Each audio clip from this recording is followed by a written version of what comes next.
Texas boxing scene here with Juan, Tapia, Johnny Blaze. It's good to have you on the show. How's it going, John? Hey, Mr. Gabriel, how you doing? Thank you for 3D Boxing for having me on the show, first of all.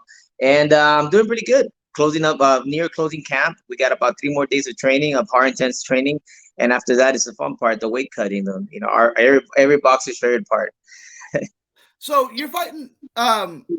You fought at 22 and 26. This is actually at 27, right? It's a catchweight at 27. 28 actually, and At 28. yeah, most of my fights have been at 122. I do occasionally fight at 126, but I'm really trying to stay away from the 26 division. To be honest with you, I'm trying to stay down at 122. I haven't been offered many fights at 122 since my last fight at 22.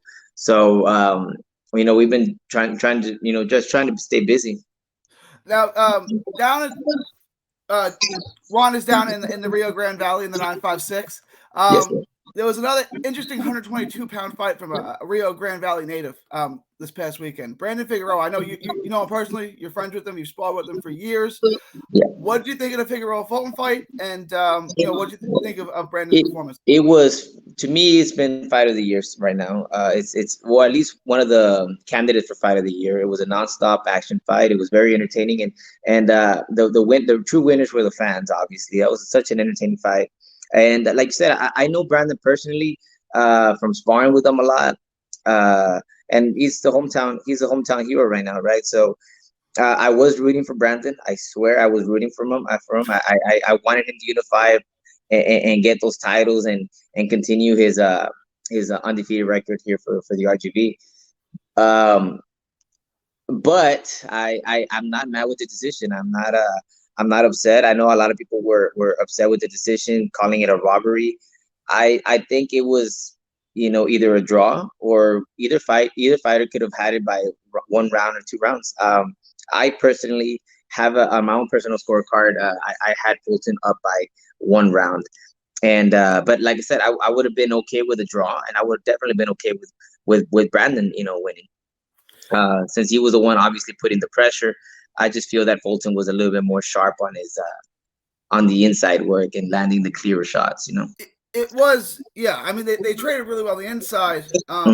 What you saw Fulton do was land the cleaner shots. I thought Brandon should have jabbed more on the outside. When Brandon jabbed his way in, he had more success.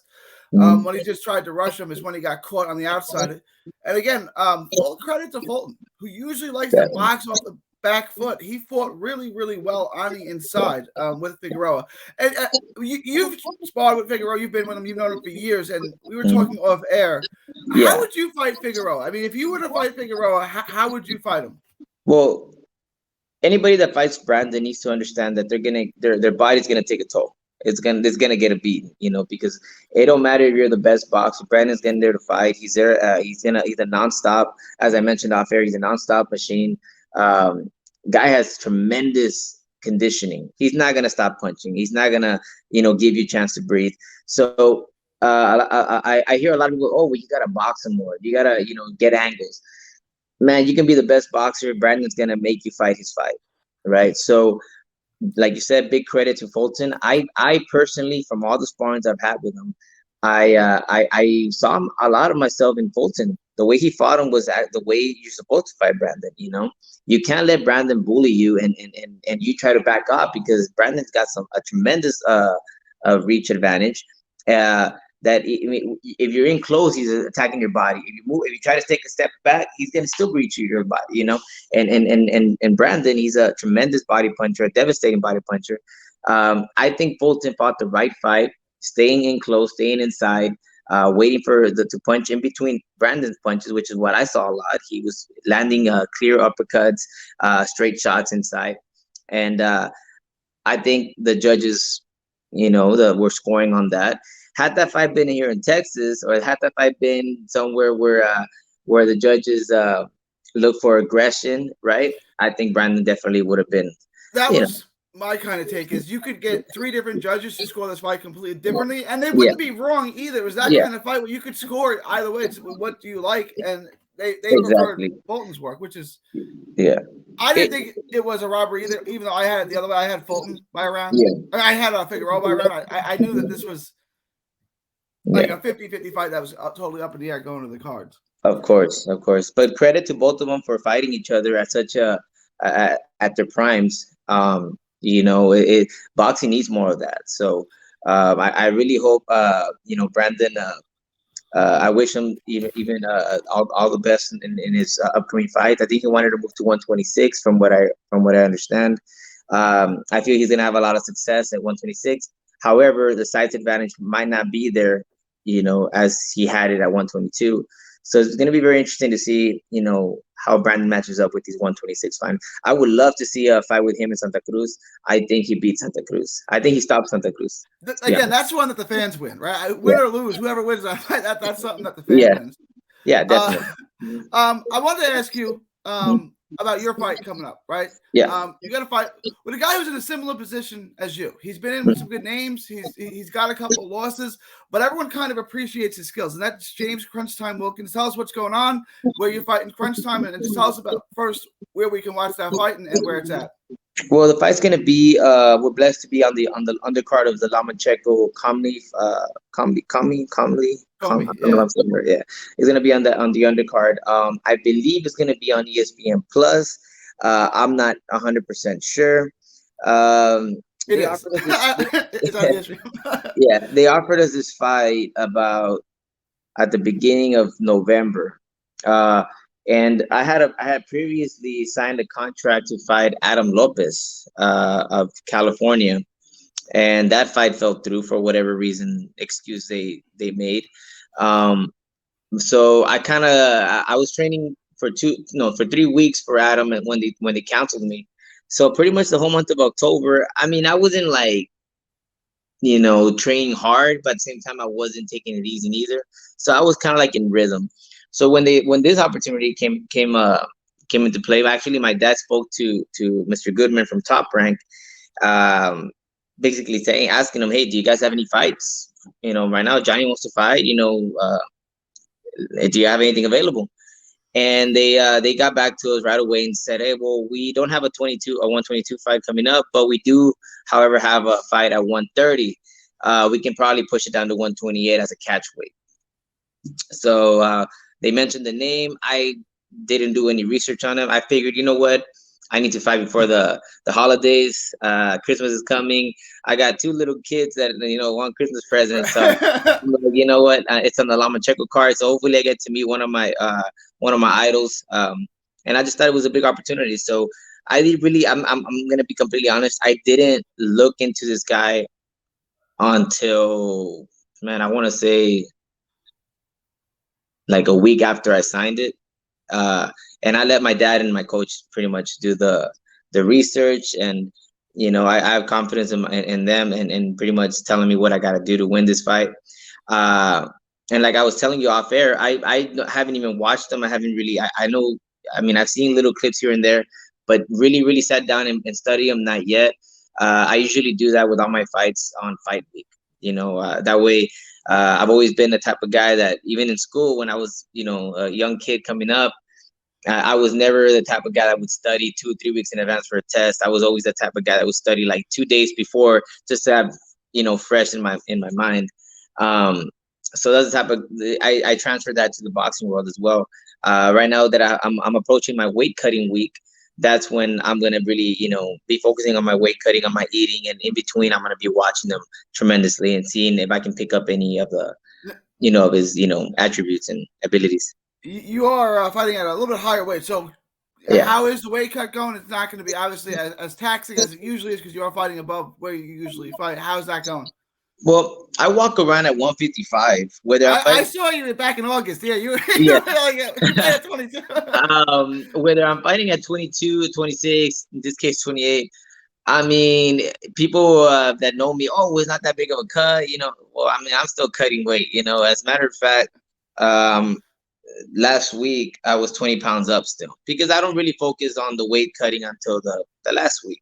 And I have a certain method that helps me, right? That I feel strong, explosive. I don't feel drained. So usually on my fights, I cut between 15 to 16 pounds the week of the fight, you know.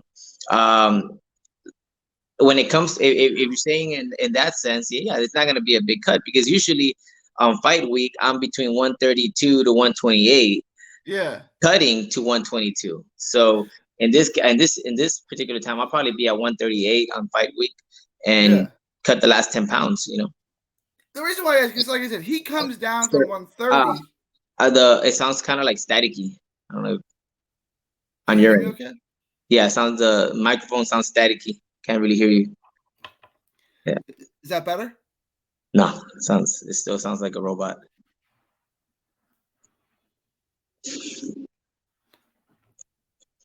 Can you hear me okay? There you go. Perfect. Okay. Perfect. All right. I Yeah. appreciate that. Yeah. I was going to ask you about that. So he comes down from 30. You come up from 22, but because you do cut so much weight and you do walk around heavy, there's no concerns about him being a naturally bigger guy or anything like that. I checked his box rec. I think the heaviest he's fought was 137. So he's obviously a bigger guy. He's a little bit taller than me. It's not gonna be a huge height advantage, but he is a bigger guy overall. Um, People might think, oh, well, 22 to 28 or 22 to 130 makes no difference. It really does. That's the reason why there's weight divisions, right? But me personally, I mean, I've been at 126. I've sparred. Every time I'm sparring guys 140, 135s. I know how to, and me personally, I feel like I myself am pretty strong for a 122 pounder. So it's not a big concern. I've been sparring and getting prepared for this guy who's bigger, obviously bigger guys than me, super featherweights, lightweights, and I just feel like that's not gonna play a big deal about it. As a matter of fact, from what I've heard, he likes to fight. He likes to take the fight to the inside, inside work, and man, I love being in the inside. So I mean, it's gonna be an entertaining fight for sure. I wanted to ask you about that. You got one of the best victories of your career going into Dallas, fighting one of Errol Spence's guys on the Errol Spence card in Dallas, where you kind of went into enemy territory and got the win. You'll be doing that again, right? You'll be going into New York to fight a New Yorker on a top ranked card. Mm-hmm. What's that like? Knowing that they want to see the other guy win, right? Like Top Rank wants to see Wilkens win. They wanted to see Fernando Garcia win. What's that like entering that kind of fight where the promoter wants to see you lose, kind of? What's that like? Man, there's different roads in boxing. Some get the luxury of getting their fights chosen for them and kind of picking their career route. We unfortunately don't have that accessibility, and a lot of times we don't get fights that favor us, right? And it's already been like that for more than half of my career, so it's nothing new to us. Yes, we're going into their hometown. I'm expecting a lot of boos me walking in. I'm expecting the crowd to get all crazy and wild every time he lands one shot or something. And I'm just praying and hoping that I'm fighting one guy and I'm not fighting the ref and the judges, because that's what kind of happened to us on a top ranked card with that Russian Vladimir Nikitin. I wanted to ask you about that. I want to come back to that. No, I feel to my heart and soul, I feel like I won that fight.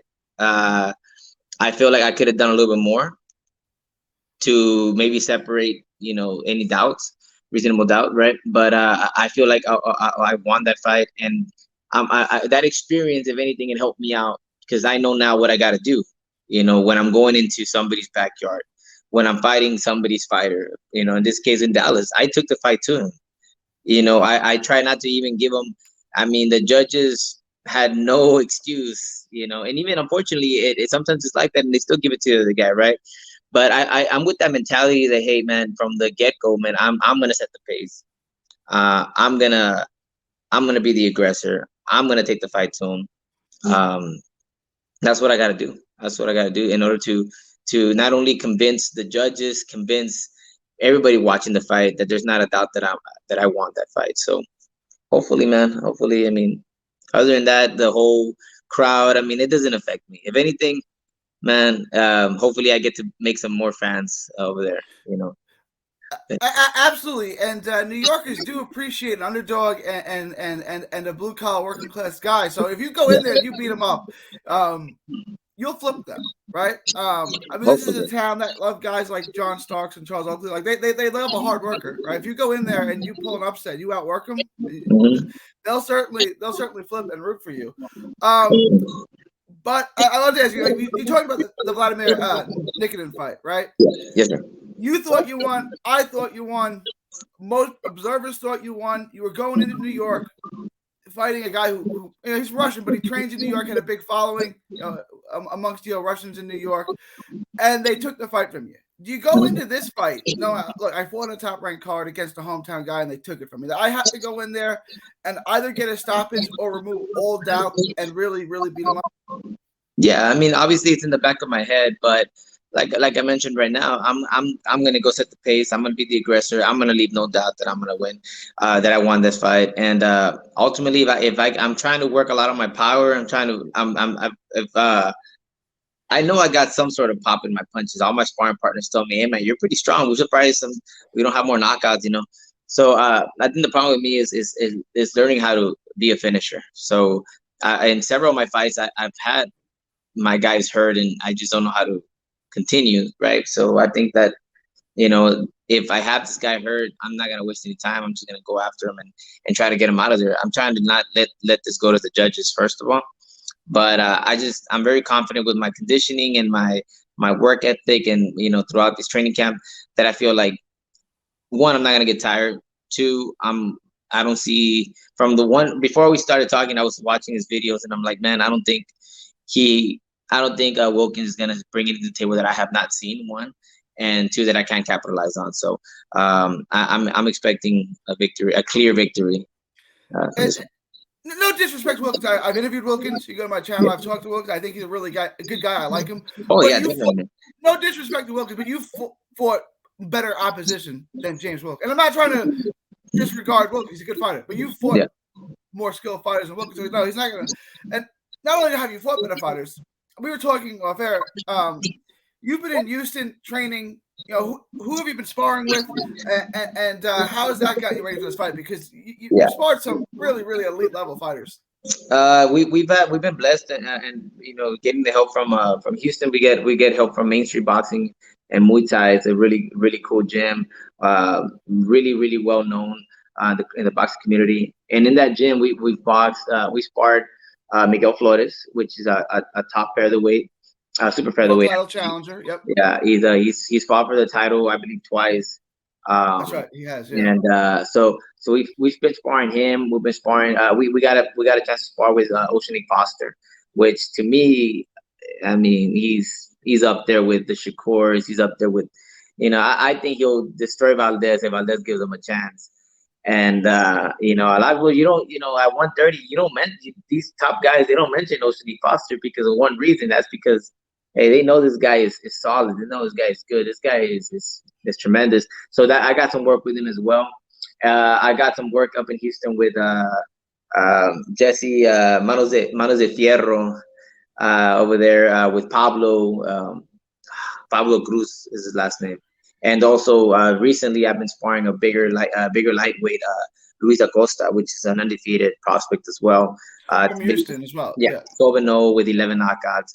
Just kind of like getting used to that bigger, a bigger body, and more obviously a heavier punch. And then back in San Antonio, I've been getting work with there at Davies Boxing and Fitness. And I've been also getting sparring from Tim Ramos with another undefeated prospect, Rick Medina, and man, we just been getting some good solid work with them as well. I want to ask you about Rick Medina. El Castigo, 12-0, somebody got a record like that. We saw him on he fought on the Charlo Castano undercard, I think, in Houston. Okay, he's been on a PBC undercard. He's been guys. What do you think of Medina? Well, he's a young prospect. 20 or 21. The first time we sparred during this camp, they told me his age, and I couldn't believe it. I was like, oh man, you're only 20 years old. Like, man, you haven't even really developed into your full, man strength, your body, your full man body. So I think as of right now, he's very solid. He's got a punch, he's got a pop. And I think he's definitely going to be someone that he's going to be a force to be reckoned with at the 126 division. And I really think that his team is his managers or whoever's managing his team are doing the right thing by slowly moving him up, and not rushing him into So I have a lot of respect for him, and I really appreciate it. As a matter of fact, we're going to close camp with a sparring with him on Friday. So and he's going to fight December 11 as well on a local San Antonio card as well. So we're both closing camp, I believe, that day. So. Oh, you're right. You're right. He fight on the same day. He's fighting at a ballpark in San Antonio. Yeah, he's fighting December 11th, and so pretty much the same day, obviously, and just different cards. So and he's in shape. He's in great shape, man. Yeah. Go ahead. No. The last thing I wanted to ask you about was you've been inactive for a while. That was December of last year. Was the last time you were in the ring? Yeah, I was in the ring with Fernando Garcia on the Spence Garcia undercard. Back in Dallas. It's been a little while since you've been back in the ring. You've had a couple of fights fall through. I talked to you briefly about the Adam Lopez thing. There's an article on it. We did an interview about that too. Do you have any thoughts on that? Is that in the past? And you just want to let it go? The Adam Lopez situation. Man, my goal is to stay at 122. I feel like I can match up well against any of the top 10 fighters. We just recently saw Reese Aleem fight on the undercard of Brandon. I feel I can beat Aleem. I have a lot of respect for his power, obviously, but I feel I can beat Aleem. Even with Fulton, I feel I can match perfectly with him, and I can give him a run for his money. I personally think I can beat him as well, but I want to. My plan is to stay down at 122. That feels stronger at that division. But if they offer me a fight with Adam Lopez, I would definitely. He's one of the top featherweight prospects right now, highly ranked. So hopefully, man, I was really disappointed that the fight didn't come through, especially the way it happened. I kind of want to leave that in the past as it is, whatever. I guess boxing is like that sometimes. But if the opportunity comes up after this fight, if we can get it going, man, I would love. I know definitely I'm a better challenge than, not to disrespect anybody, but his other opponent, they matched him up with Adam Ochoa. Adam Ochoa, yeah. Yeah, Adam Ochoa. I think that fight ended up in a clash of heads, something like that. Accidental headbutt, something like that. I was reading. I didn't get to watch it, but I guess if that fight happens, if that fight would be offered, definitely a fight I would like because of Adam Lopez aggression, and he gives good fights. So, and I like to be in good fights as well. So, it was interesting that they gave the fight to Ochoa because you can win over Fernando Garcia. You have not technically, but most people think you have a win over Vladimir Nikitin. Right? You have good wins. Yeah. Ochoa's best performance was a one-sided loss to Eddie Vasquez, and what was an entertaining fight, but a clear loss. Were you surprised that they gave him the fight after everything that happened with Lopez? That they gave the fight to Ochoa. Ochoa, yeah. When they called us and they told us that my resume wasn't.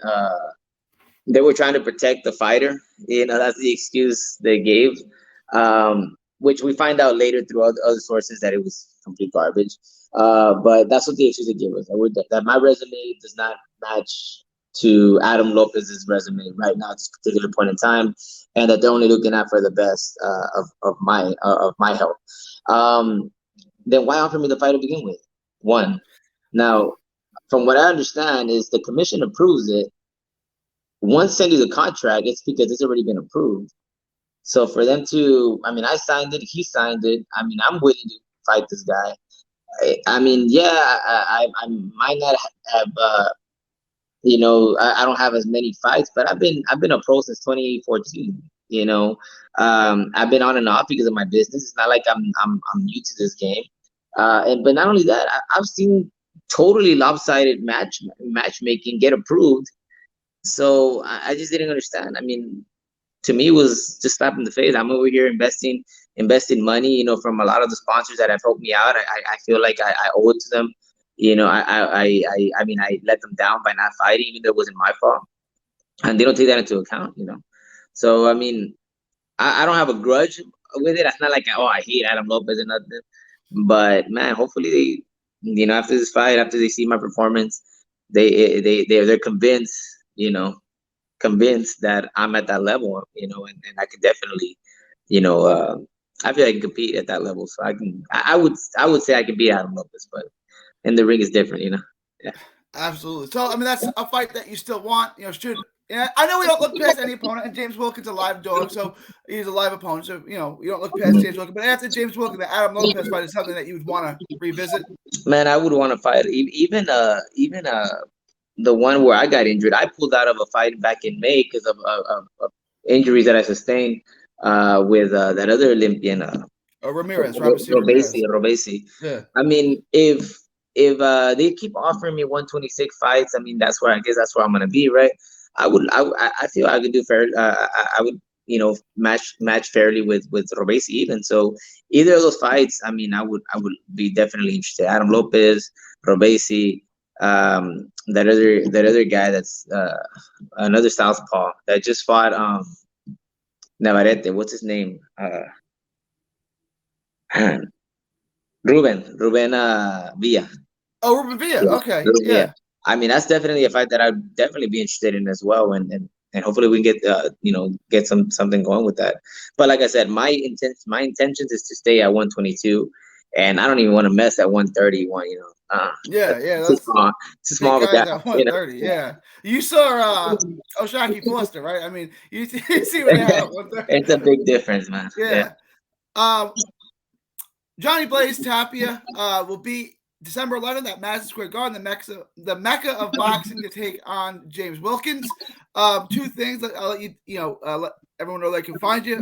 Your sponsors, give a shout out to your sponsors, and let everyone know where they can find you on social media. Yeah, man. Well, y'all can find me on Facebook under Juan Tapia. That's the name that's given to me. Johnny Blaze is my ring name. Under Juan Tapia on Facebook, Instagram, Johnny Blaze Tapia 93. Shout out to all my supporters, my sponsors. Guys, you don't want to miss this fight. If there's one thing I've been told by people that watch me fight is that I've never given a boring fight. You know, I love to fight. I love to get in there, exchange. If the guy wants to box, I'm gonna box him. If the guy wants to get inside, I'm gonna get inside with him. You guys don't want to miss this fight. I guarantee you it's gonna be an explosive fight. Very entertaining, and it's gonna be a lot of fireworks, man. I guarantee it. All right. Yeah. Thank you. By the way, thank you, 3D Boxing, Mr. Gary. Thank you so much for your time and for having me here, man. I'm looking forward to more interviews like this. Best of luck on December 11th. God bless you. I look forward to speaking with you again. God bless you, sir. Thank you. Thank you.